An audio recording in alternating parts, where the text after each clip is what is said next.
সুধী ভক্তবৃন্দগণ, এখন আমি যজ্ঞ উপবীত তৈরি করার রহস্য বা নির্মাণের রহস্য এবং কিভাবে যজ্ঞ উপবীত তৈরি করতে হয়, ধারণ করতে হয়, ত্যাগ করতে হয়, যজ্ঞ উপবীত ধারণের কি কি নিয়ম, যজ্ঞ উপবীত বলতে পৈতা ধারণের কি কি নিয়ম তদ বিষয়ে আমি আপনাদের সামনে তুলে ধরতেছি। শৌচাদির সময়ে ডাইন কানের মধ্যে যজ্ঞ উপবীত ধারণ আবশ্যক। গৃহসূত্রকার যজ্ঞ উপবীত, শৌচ এবং লঘুসংখ্যা আদি মানে প্রস্রাবের সময় ডাইন কানে রাখার বিধান দেওয়া হয়েছে। দিব্যা সন্ধ্যাশ্চম কর্ণস্থ ব্রহ্মসূত্র উদঙ্গমুখ কুর্জাত মূত্র পুরুষেষ্টু রাত্রিশ্চ দক্ষিণামুখ। যজ্ঞ উপবীত ঔষুষ আদি সময়ে রাখার প্রয়োজনীয়তা সম্পর্কে আমরা আলোচনা করছি। যেমন 1 নম্বর, নিবৃত্তি দক্ষিণ কর্ণে যজ্ঞ উপবীত কৃত্য পুরুষে বিসর্জয় শ্লোক তুলে ধরেছেন। যজ্ঞ উপবীত শিরসীম দক্ষিণে কর্ণ বা কৃত্তা, এভাবে অনেক অনেক শ্লোক দেওয়া আছে। যাই হোক, মলমূত্র ত্যাগ করার সময়ে ডাইন কানে পৈতা রাখা হয়। উপরে অনেক উপকার আছে। মাথা মানুষের শরীরের জ্ঞান কেন্দ্র হয়, অতএব ডাইন কানে রুদ্র, আদিত্য, বসু আদি দেবতারা বাস করে থাকেন, গঙ্গা আদি তীর্থগণ বাস করিয়া থাকেন। অতএব এই জন্য পবিত্র থেকে মুক্ত করার, অপবিত্র থেকে পৈতাকে মুক্ত করার জন্য বা উপবিত্রকে মুক্ত করার জন্য ডাইন কানে ধারণ করা হয়ে থাকে। আদিত্য, বসুব, রুদ্রা, বায়ু, অগ্নি, ধর্মষ্টাম বিপ্রুষ্য দক্ষিণে কর্ণে নিত্যম তিষ্ঠতি দেবতা। কোন কোন দেবতা আমাদের ডাইন কানে অবস্থান করেন সেই কথা বলছেন। মরুতে সৌম ইন্দ্রাদি মিত্রা বরুণ ততই বর্ষ এটি সর্বে তো বিপ্রুষ্য নিত্যম তিষ্ঠতি দক্ষিণে। দক্ষিণ কর্ণে আমাদের এই সমস্ত দেবতাগণ অবস্থান করে থাকেন। শৌচাদির সময়ে পৈতা ডাইন কানে রাখার আরও বিধিবিধানের নিয়মের কথাও শাস্ত্রে বর্ণন করে গিয়েছেন। ঊর্ধ্ব নাভি মধ্যস্থক পুরুষং পরিকীর্তিতম তস্মাদ মধ্যতং তস্যঃ মুখং মুক্তম স্বয়ম্ভুবা। মনুসংহিতাতেও এই বিষয়ে আলোচনা করা আছে। পুরুষের নাভির উপর পবিত্র, নাভির নিচে হল মলমূত্রের স্থান, অশুচি সময়ে অপবিত্র হয়। তার এই জন্যই এই সময়টা জন্য কানের মধ্যে আমরা 3টি পেজ বা 2টি পেজ দিয়ে রাখি, যাতে পৈতাটা নাভির উপরে থাকে। এই জন্য কর্ণপ্রদেশে রাখা হয়ে থাকে। স্মার্তকারদের মতে ডাইন কানে দীক্ষার সময়ে আচার্যের দ্বারা গুপ্ত মন্ত্র উপদেশ দেন, এই জন্য সর্বদা ইহা পবিত্র থাকে। অন্য কিছু কথাও আমাদের শরীরের পার্থিব ইন্দ্রিয়, নাসিকা, জলীয় ইন্দ্রিয়, জিহ্বা, তেজস্ব ইন্দ্রিয়, নেত্র, বায়ব্য ইন্দ্রিয়, নাসিকা, জলীয় ইন্দ্রিয়, কর্ণসমূহ দেশকালাদি অনুসারে শ্মশানাদি রূপে পৃথিবী, মধ্যাদি যোগরূপে জল, শ্মশানাদি অগ্নিরূপে তেজ এবং পুরুষালয়াদি রূপে বায়ু, এই 4 ভূত অশুদ্ধ হয়ে যায়, কিন্তু আকাশ কোনো প্রকারে অশুদ্ধ হয় না। আমাদের শরীরের প্রতিনিধি রূপে ইন্দ্রিয় কাম করে। এই জন্য মূল মলমূত্রাদি ত্যাগ করার সময়ে পৈতা সমস্ত কর্ণের সঙ্গে সংযুক্ত রাখিলে পৈতা অশুদ্ধ হয় না। বিজ্ঞান অনুসারেও দেখা যায়, যদি মানব শরীরের পর্যালোচনা করা যায়, তাহলে আমাদের যে বীর্যকোষ আছে, সেই বীর্যকোষ এখানে ডাইন কান হইতে শরীরের মল মূত্রে গিয়ে পৌঁছায় এবং প্রায় লঘুসংখ্যা বা শৌচাদির সময় চাপ দিলে অনেক সময় বীর্য অজ্ঞাতভাবেও স্খলিত হয়ে যায়। যদি এই বিষয়ে ধ্যান না দেওয়া হয় তাহলে ভয়ঙ্কর রোগ হতে পারে। কানের মধ্যে পৈতা পেঁচিয়ে লঘুশঙ্কা বা প্রস্রাব পায়খানা করলে সেই রসটা নির্গত হয় না। অত ঋষিরা এইভাবেই বর্ণন করে গিয়েছেন। তাই এই মস্তিষ্ক হইতে সেই রস নিগৃহীত করার জন্য এক কর্ণছেদন্তক রতি প্রচলিত হইয়াছে। এই যজ্ঞ উপবীত দ্বারা এই নারী ভেদ বা বীর্যস্খলন প্রতিবিধান করেছেন এবং রক্তচাপ নিয়ন্ত্রণ থাকে এবং শরীরও মজবুত হইয়া থাকে। যজ্ঞ উপবীত ব্যাপকতা মাহাত্ম্যের কথা আলোচনা করে গিয়েছেন। অনন্তকাল থেকে চলে আসতেছে এই যজ্ঞ সংস্কার সনাতন ধর্মের মুখ্য প্রতীক। এটাতে সমাহিত ব্রহ্মস্বরূপ এবং গায়ত্রী দ্বারা অনেক দেবতা সমাবেশ করা হয় এবং ধর্মীয় দৃষ্টিতে অনেক পবিত্র মানা হয়ে থাকে। যজ্ঞ উপবীত তৈরি করতে গেলে আমাদেরকে নতুন সুতা আনতে হয়। যজ্ঞ উপবীতের মধ্যে 9টি গুণ সুতা আছে। এক একটাতে ত্রিসূত্র করণ জন্মায় এবং মনুষ্য ঋণ 3 ঋণের দ্বারা গ্রস্ত হইয়া থাকেন। প্রথমে পিতৃঋণ, তারপরে দেবঋণ, তারপরে ঋষি ঋণ হইয়া থাকে। যজ্ঞ উপবীত উক্ত 3 প্রকার ঋণ শোধনের প্রেরণা দেওয়া হয়ে থাকে। এই 3 প্রকার ঋণ মোচনের জন্য দেবযজ্ঞ, ব্রহ্মযজ্ঞ আদি 5 মহাযজ্ঞের বিধান শাস্ত্রের মধ্যে আলোচনা করে গিয়েছেন। এই যজ্ঞগুলি সম্পাদনের জন্য যজ্ঞ পবিত্রের প্রয়োজন আছে, যে উচ্চ ভাবনার সঙ্গে বেদ মন্ত্রের উচ্চারণের মাধ্যমে অগ্নি এবং অন্য দেবতার সাক্ষাৎ ধারণ করা যায়। যজ্ঞ পবিত বা পৈতা ধারণ করিলে শরীর সেই রকম পবিত্র হয় এবং মন পবিত্র হইয়া থাকে। পৈতা ধারণ করিলে কায় কলেবর দেবালয় হয়ে যায় এবং পৈতার 9 গুণ থাকে। তাই মনুষ্য 9টি সদ্গুণ দেহের ধারণ করিয়া যত্নবান হইয়া থাকেন। যজ্ঞ উপবীতের 9 গুণ হে ওমকার আদি 9 দেবতার প্রতিমা রূপে প্রতিষ্ঠা করা হইয়া থাকে। এর উপর অন্য কিছু দৃষ্টিও বিচার করা যায়। সৌরমণ্ডলের 9 গ্রহ 9, রত্ন সংখ্যা 9, ওঙ্কার সংখ্যা 9 সমাপ্ত হয়। মনুষ্য দেহে 9টি দ্বার আছে। এই প্রকারে মন্ত্রদীক্ষার সময়, উপনয়ন সংস্কারের সময় বটুদেরকেই যজ্ঞ উপবীত 9 গুণ দেওয়া হয়ে থাকে। এর দ্বারা মনুষ্য মহান হয়ে থাকেন এবং পরবর্তী জীবনে উত্তম শিক্ষা লাভ করিয়া থাকেন। সেই 9টি গুণ কি কি সেই বিষয়ে আলোচনা করিতেছি, শ্রবণ করুন। 1 নম্বর শ্রমশীলতা। সময়, শ্রম এবং মন্ত্রযজ্ঞ ইত্যাদিতে উপযুক্ত প্রয়োজনে নিরন্তর লেগে থাকা। 2 নম্বর শিষ্টতা, অর্থাৎ শালীনতা, সৎ জনতা, সদাচার পালন করা, আপনি নর্মতা এবং অন্যের প্রতিষ্ঠার পরিচয় দেওয়ার মর্যাদা পালন করা। 3 নম্বর হলো অল্প ব্যয়, সদা জীবন উচ্চ বিচার অবধারণ করা, সাধনা সীমিত রাখা ইত্যাদি। 4 হলো সুস্বাস্থ্য, প্রত্যেক বস্তুতে সুব্যবহার রাখা, সুব্যবস্থা রাখার কথা বলছেন। 5 নম্বর হলো উদার সহকারিতা, মিলেমিশে কাজ করাতে রুচি, পরস্পর আদান প্রদান, স্বার্থপর ত্যাগ করিয়া পরহিত চিন্তায় সাহায্য করা। 6 নম্বর হলো বুদ্ধিমত্তা, দূরদর্শী এবং নিবিড় বিবেক সম্পন্ন হয়ে উচিত বস্তু চয়ন করা এবং পরিণাম মানে গম্ভীরতা পূর্বক তা বিচার করা। 7 নম্বরে হলো সততা। সততা বলতে আর্থিক এবং ব্যবহারিক ক্ষেত্রে সহজতা ও সত্যতা রাখা, সদ্ব্যবহার করা, অর্থাৎ ছল প্রবচন এবং অনৈতিক আচরণ থেকে দূরে থাকা। ধীরতাপূর্বক রক্ষা করে ধর্ম নিজে চলন করা জন্য এই পৈতার মর্যাদা রক্ষা করা। 8 নম্বর হলো সাবধানী,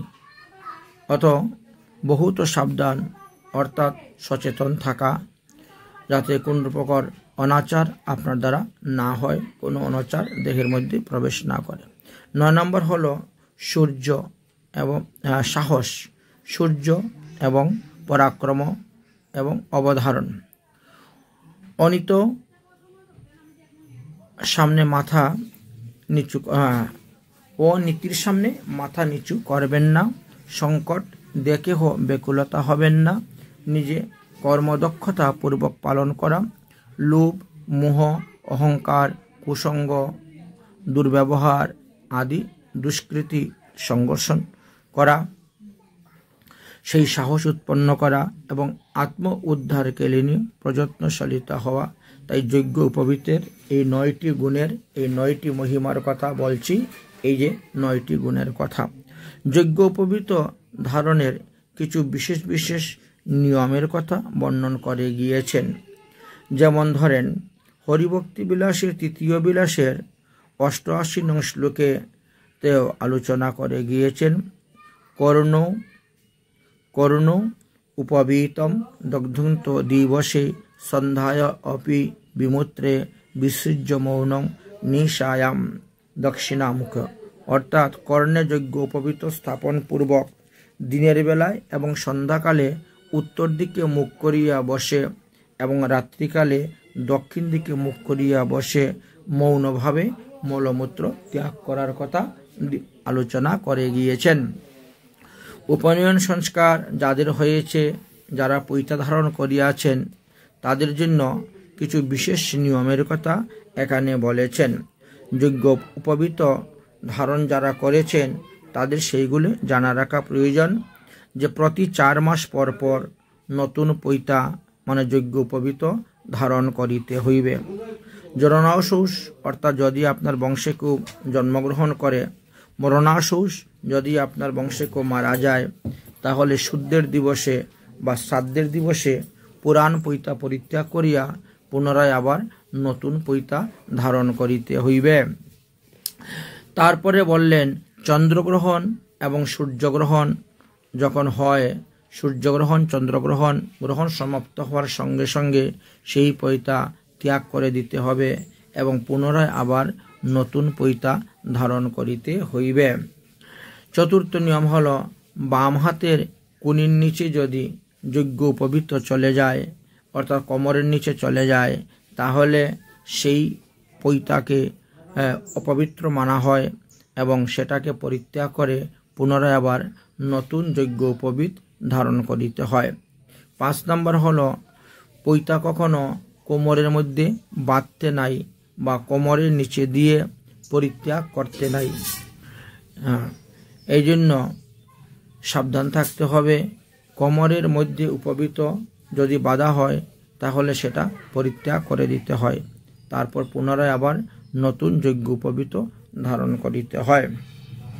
6 নম্বর নিয়ম হলো, যজ্ঞাদি শুভ কার্যে ও নতুন উপবীত ধারণ করিবে। যে কোনো শুভ কার্য আরম্ভ হলে পুরাণ পৈতা ত্যাগ করে নতুন পৈতা ধারণ করিতে হয়। এবার বললেন, পৈতা যে আপনি তৈরি করবেন, কি করবেন? আপনাকে ব্রাহ্মণের কুমারী কন্যার দ্বারা কার্পাস তুলার সূত্র প্রস্তুত করিয়া যোগ্য পবিত্র ধারণ করা সর্বশ্রেষ্ঠ বলে উল্লেখ করিয়াছেন। ইহাতে ধর্ম, অর্থ, কাম, মোক্ষ এই চতুর্বর্গই আপনার লাভ হইবে। ত্রিবীতি শুক্রঞ্চ পীতঞ্চ পট্ট সূত্রাদি নির্মিতম যজ্ঞোপবীতং গোবিন্দ দত্ত্বা বেদান্ত গোভাবেত। নবগুণিত শুভ্র অর্থাৎ সাদা রঙের পৈতা ধারণ করতে পারেন, আবার পীত অর্থাৎ হলুদ বর্ণের পৈতাও আপনি ধারণ করিতে পারিবেন। সূত্রাদি দ্বারা নির্মিত যজ্ঞ পবিত্র শ্রীহরিকে প্রদান করিলে বেদাজ্ঞ শাস্ত্রের পারদর্শী হইতে পারিবেন। তাই পৈতা তৈরি করিয়া প্রথমে পৈতা ভগবানকে অর্পণ করিবেন, শুদ্ধ করিবেন, পৈতার প্রাণ প্রতিষ্ঠা করিবেন, মন্ত্র বলবেন, তারপরে ভগবানকে অর্পণ করিবেন। এই বিষয়ে হরিভক্তি বিলাস বা অন্যান্য গ্রন্থেতে আলোচনা করে গিয়েছেন। বিষ্ণু ধর্ম উত্তর গ্রন্থ, তারপরে মনুসংহিতা, আরও অন্যান্য গ্রন্থেতেও তার আলোচনা করা আছে, দৃষ্টান্ত দেওয়া আছে। পৈতা সম্পর্কে অনেক তত্ত্বকথা বর্ণন করে গিয়েছেন। অগ্নিবৈশ্য গৃহসূত্র নামক গ্রন্থেতেও দেওয়া আছে পৈতার রহস্য সম্পর্কে। গ্রোভিল উপনিষদেও দেওয়া আছে। তো আমরা এখানে যৎকিঞ্চিত এই বিষয়ে আস্বাদন করিতেছি। যজ্ঞ উপবীত দানেন সুরেভ্যো ব্রহ্মণায় বা ভবেতি দ্বিদাংশ চতুর্বেদী শুদ্ধাধিততের সংশয়। দেবতা অথবা ব্রাহ্মণ দিগকে যজ্ঞসূত্র দান করিলে যিনি দান করিবেন তিনি চতুর্বেদী ব্রাহ্মণের ন্যায় পবিত্র হইতে পারিবেন, ইহাতে সন্দেহ নেই। এই জন্য ব্রাহ্মণ, সাধুগুরু, বৈষ্ণব এবং ভগবানকে যজ্ঞ পবিত্র তৈরি করে দান করাটা বিশেষ একটি পুণ্যজনক কাজ। তারপরে বললেন পৈতা তৈরি করার বিধানের কথাও কিছু আলোচনা করে গিয়েছেন। বাম স্কন্ধ হইতে দক্ষিণ হস্তের প্রাদেশ পর্যন্তই পরিমিতই লম্বা পৈতা তৈরি করিতে হয়। তিনটি সুতা দিয়ে একটি গ্রন্থি হইবে। নিজ নিজ গোত্র প্রবর অনুসারে এই গ্রন্থিগুলা দেওয়া হয়ে থাকে। যেমন শিবগোত্র, তাদের প্রবর হল 5টি: শিব, শম্ভু, সরোজ, ভূধর, আপলুবৎ। এইভাবে অনেকগুলি গোত্র আছে। আজ আমরা সেই সমস্ত গোত্রের কথা আলোচনা করব, কোন গোত্রের কতটি পর্ব আছে। যেমন যারা যারা পৈতা ধারণ করেন প্রত্যেকে স্ব গোত্র অনুসারেই সেই পর্বগুলার নাম উচ্চারণ করে ওখানে পেজ দিয়ে থাকেন এবং গিট দিয়ে থাকেন। যত প্রকারই প্রভুর হোক না কেন প্রত্যেকটাতেই ততটাই গ্রন্থি দিতে হয়। ব্রহ্মা, বিষ্ণু, মহেশ্বর এই 3টি গ্রন্থি সবাইকেই দিতে হয়ে থাকে। বিশেষ দ্রষ্টব্য হল বিজ্ঞ ব্যক্তির নিকট থেকে পৈতা বানানোটা শিখে নিতে হবে। যজ্ঞ উপবীত পৈতা শোধন করিতে হয়। গঙ্গার জলে ধৌত করিয়া পলাশপত্রে রাখিয়া চন্দন দিবেন, আতপ চাউল দিবেন, শ্বেতপুষ্প দিবেন এবং আপনারা মন্ত্র বলবেন। প্রথম তন্তু ওমকারায় আহ্বায়ামি, দ্বিতীয় তন্তু ওম অগ্নিম আহ্বায়ামি, তৃতীয় তন্তু ওম সর্পণা আহ্বায়ামি, চতুর্থ তন্তু ওম সমুপা আহ্বায়ামি, পঞ্চম তন্তু ওম পিতৃনাম আহ্বায়ামি, ষষ্ঠ তন্তু ওম প্রজাপতি আহ্বায়ামি, সপ্তম তন্তু ওম অনিলম আহ্বায়ামি, অষ্টম তন্তু ওম সূর্যায় আহ্বায়ামি, নবম তন্তু ওম বিশ্বান দেবায় আহ্বায়ামি। প্রথম তন্তু ওম ব্রহ্মণ্যে নম, ওম ব্রহ্মণ্য আহ্বায়ামি। দ্বিতীয় তন্তু ওম বিষ্ণুবে নম, ওম বিষ্ণু আহ্বায়ামি। তৃতীয় তন্তু ওম রুদ্রায় নমঃ, ওম রুদ্রম আহ্বায়ামি। তারপরে সেই পৈতা হাতে নিবেন। হাতে নিয়ে প্রণবাদ্য বিহিতম দেবতাভ্যো নমঃ বলে আপনি যথাশক্তি নাস্যাদি করবেন বা 10 বার গায়ত্রী মন্ত্র আপনি পাঠ করবেন। তারপরে আপনি যেমন ওম ভূ ভুব স সবিত বরেণ্য ভর্গো দেবস্য ধীমহি ধিও ন প্রচোদয়াৎ। তারপরে যজ্ঞোপবীত আপনি ধারণ করিবেন। যজ্ঞোপবীত ধারণ করার সময় আপনি মন্ত্র উচ্চারণ করিবেন। হাতের মধ্যে জল নিয়ে বিনিযোগ মন্ত্র পাঠ করিবেন। ওম যজ্ঞ উপবীতম ইতি মন্ত্রস্য পরমেষ্টিক ঋষি উক্তা দেবতা ত্রিপুষ্ট ছন্দ যজ্ঞোপবীত ধারণে বিনিযোগঃ। তারপর পৈতাটাকে হাতে নেবেন। হাতে নিয়ে বলবেন ওম যজ্ঞ উপবীতং পরম पवित्रं प्रजापतेश्च सहज पुरुष आयुष्यं समग्र प्रतिमंच शुभ्रं यज्ञोपवीतं बलम् अस्तु तेजः। ओम यज्ञ उपवीतम अशी यज्ञस्व ता यज्ञ उपवीतहम অনুহম হামি। যে সমস্ত পৈতাগুলা পুরানো হয়ে গেছে সেই সমস্ত পৈতাকে আপনাকে পরিত্যাগ করতে হইবে। তাই পুরানো পৈতা কিভাবে পরিত্যাগ করতে হয় সেই বিষয়েও আমরা আলোচনা করেছি। তবে একটা মন্ত্র আছে, এই মন্ত্র উচ্চারণ করে পৈতাটাকে ত্যাগ করা অতি উত্তম। সেইটা বলছেন, এতাব দিন পর্যন্ত ব্রহ্মত্ব ধারিতং ময়া জীর্ণা তৎপরিত্যজ্যম গচ্ছ সূত্র যথা সুকম। এইভাবে মন্ত্র উচ্চারণ করে যদি আপনি পৈতা ত্যাগ করেন তাহলে আপনার কোনো অপরাধ হইবে না। পৈতা ত্যাগের পদ্ধতির কথাও আমরা এখানে আলোচনা করে দিয়েছি, বলে দিয়েছি। এবার আমি আলোচনা করব যে গোত্র সম্পর্কে। আমাদের কতগুলা গোত্র আছে, প্রায় মোটামুটি 70টি গোত্রের কথা আমরা জানতে পেরেছি এবং সেই 70টি গোত্রের কথাই আজ আলোচনা করব। কার কার কি কি গোত্র এবং সেই গোত্র অনুসারে তিনি এগুলাতে গ্রন্থি দিবেন, সেই গোত্র সম্পর্কেও শাস্ত্রে আমাদের বলে গিয়েছেন। তবে প্রথমে এই গোত্রগুলা ঋষিদের নিকট হইতে এসেছিল, কিন্তু পরবর্তী সময়ে দেখা গেল যে এই গোত্রগুলা ব্রাহ্মণের গোত্র অনুসারেও লোক ধারণ করিয়াছেন। অর্থাৎ যে যে পুরোহিতরা সেবা পূজা করে থাকেন তিনার গোত্রও তারা ধারণ করিয়াছেন। এইভাবেও কিছু কিছু গোত্র লোক স্বীকার করিয়াছেন, আর কিছু কিছু গোত্র এদের পূর্ব হইতে আসিয়াছে এবং সেইভাবেই তারা পালন করিতেছেন। আমরা সেই সমস্ত গোত্র শাস্ত্র মধ্যে পাওয়া গিয়েছে, বিভিন্ন স্থানেই এই সমস্ত গোত্রের কথা আলোচনা করে গিয়েছেন। অতএব সেই গোত্রের কথা আপনারা শ্রবণ করুন।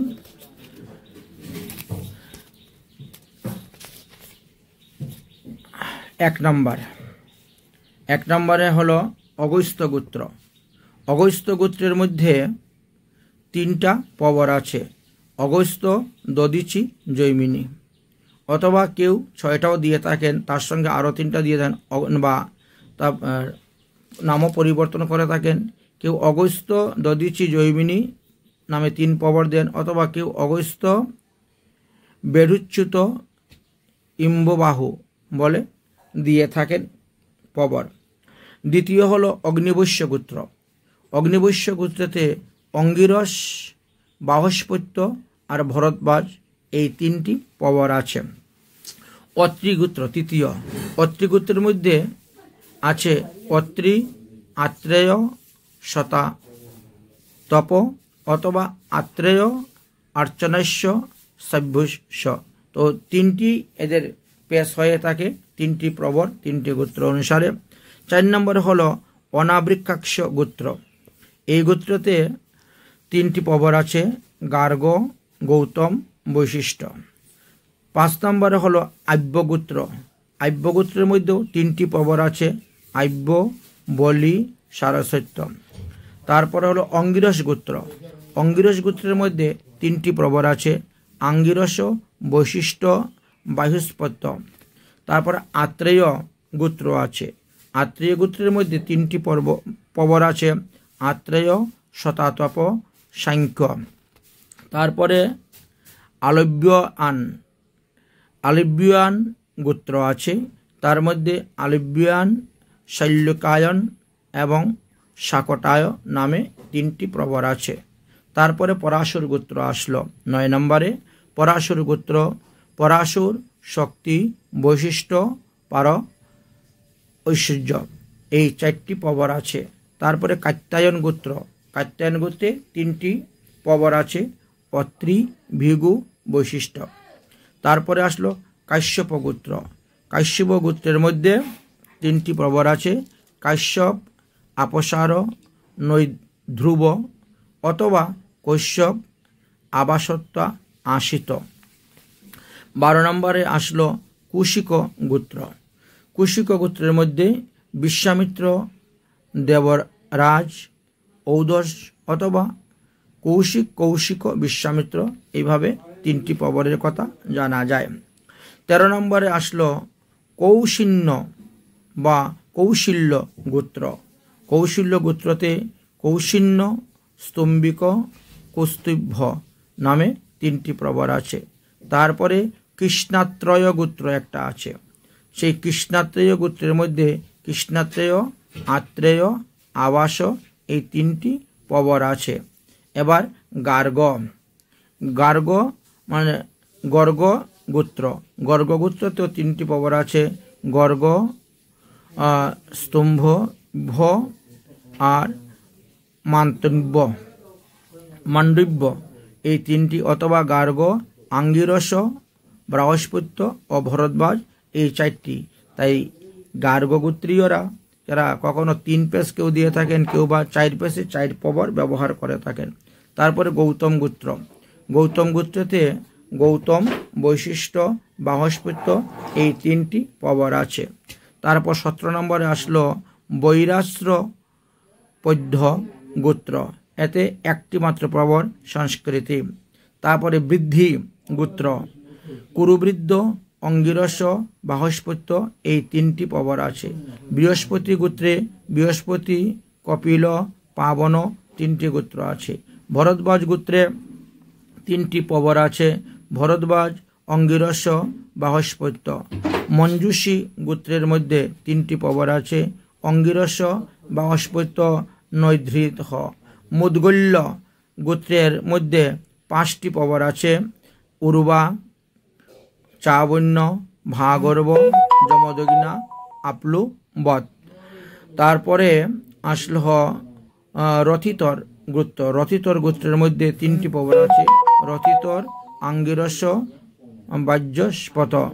তারপরে 28 নম্বরে আসলো ক্ষেত্রী গোত্র। ক্ষেত্রী গোত্র থেকে ক্ষেত্রী, আত্রেয়, শতাপন, শতাতাপ, 3টি প্রবর আছে।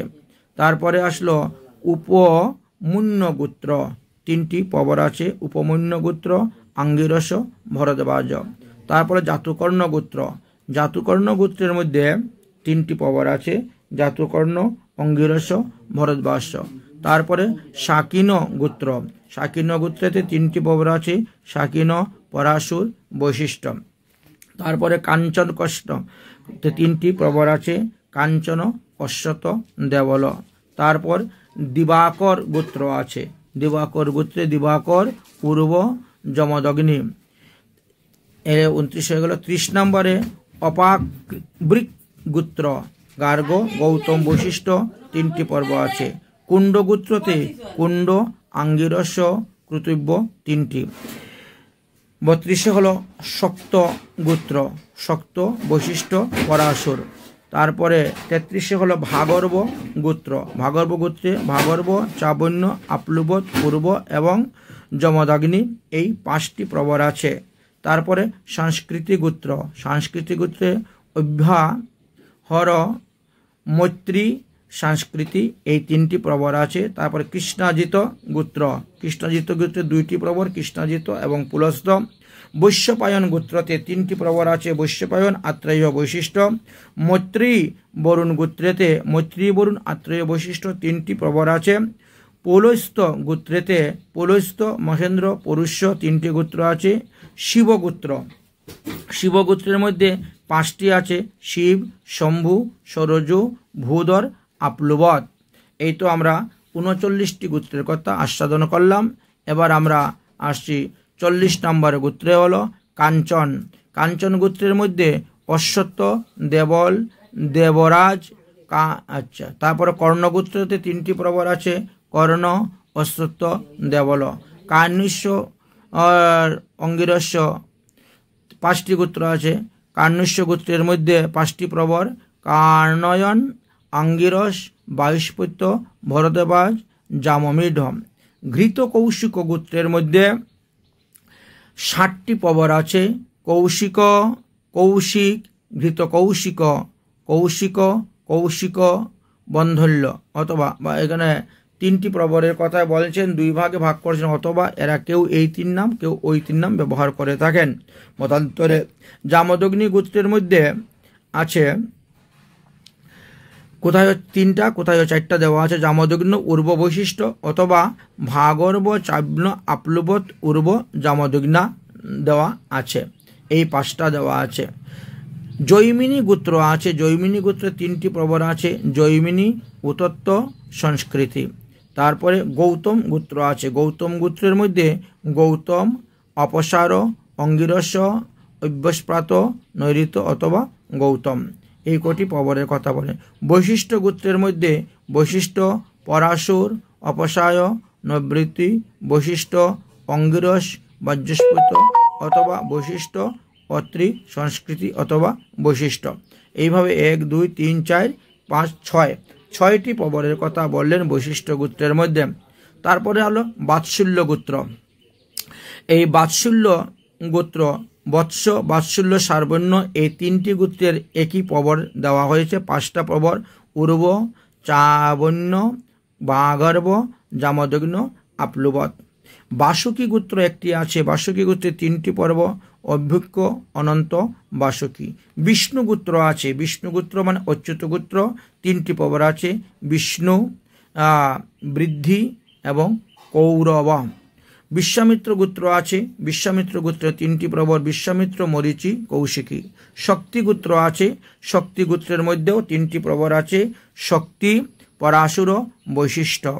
তারপরে শাণ্ডুল্য গোত্র আছে, শাণ্ডুল্য গোত্রে 3টি পর্ব, শাণ্ডুল্য, আশিত, দেবল। তারপরে আসলো সুকন গোত্র বা সৌনক গোত্র, একটা প্রবরই সৌনক। সৌনক ত্রয় নামে একটি গোত্র আছে, তার মধ্যে গৃৎসম অথবা সৌনক। সংস্কৃতি নামে আরও একটি গোত্র আছে, যার 3টি পর্ব, আব্যাহার, অত্রি, সংস্কৃতি। তারপরে সৌকালীন্য নামে একটি গোত্র আছে। এই গোত্রের মধ্যে কয়টি পর্ব আছে? 5টি পর্ব আছে। সৌকালীন্য, আলিঙ্গরস, বাইহস্পত্য, আপ্যসার, নৈধৃতি। তারপরে আরেকটি গোত্র হলো সৌপায় গোত্র, সৌপায়ন গোত্র। তার মধ্যে 5টি প্রবর আছে, উর্ব, চাবন্য, চানভ্য, চাবন, উর্ব, চাবন, ভাগর্ব, যমদগ্ন, আপলুবত। তারপরে হলো ক্রুত নামক গোত্র। ক্রুত গোত্রতে ক্রুত, আঙ্গিরস, বাইশপত্য, ভরদ্বাজ এই 4টি প্রবর আছে। তারপরে হলো শাকটায়ন। শাকটায়ন গোত্রতে শাকটায়ন, আঙ্গিরস, কৌশিক, বিশ্বামিত্র এই 4টি প্রবর আছে। তারপরে হলো সৌপানি। সৌপানি গোত্রেতে সৌপানি, পুলস্ত, ভাগর্ব, ব্যঞ্জন 4টি গোত্র আছে। তারপর হলো বাল্মীকি।